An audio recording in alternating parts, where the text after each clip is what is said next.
السلام علیکم ناظرین، امید کرتا ہوں آپ سب لوگ خیریت آفیت سے ہوں گے۔ جو لوگ میرے چینل پہ نئے ہیں ان سے گزارش ہے کہ وہ چینل کو سبسکرائب کریں۔ چلیں جی ویڈیو سٹارٹ کریں۔ السلام علیکم ورحمۃ اللہ وبرکاتہ۔ محترم ناظرین، آنکھ سے جو آنسو نکلتا ہے وہ کبھی کبھار پاک ہوتا ہے اور کبھی وہ ناپاک بھی ہوتا ہے۔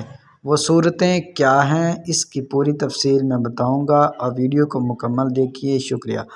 محترم ناظرین، اکثر لوگ اس مسئلے سے ناواقف ہوتے ہیں کہ آنکھ سے نکلنے والا آنسو کبھی کبھار ناپاک بھی ہوتا ہے۔ پاک کب ہوتا ہے؟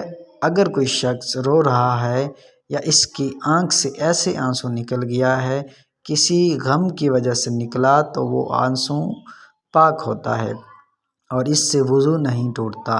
لیکن اگر آنکھ سے آنسو اس طور پر نکلا کہ اس کی آنکھ میں درد ہے یا آنکھ دکھ رہی ہے، تو اگر دکھتی آنکھ سے آنسو نکلا تو وہ آنسو فقہ کرم فرماتے ہیں کہ وہ ناپاک ہوتا ہے۔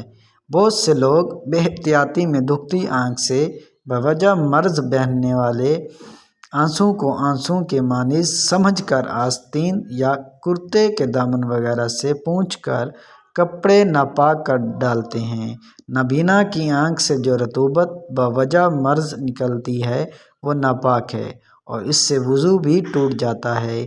یاد رہے کہ دکھتی آنکھ کے آنسو کو اپنے کپڑوں سے ہرگز صاف نہ کریں۔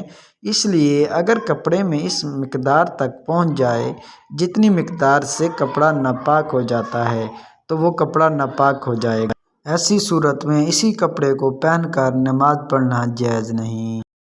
ناظرین، اگر ویڈیو اچھی لگی تو لائک کر دیں، سبسکرائب کر دیں اور شیئر بھی کر دیں۔ Thank you. اللہ حافظ۔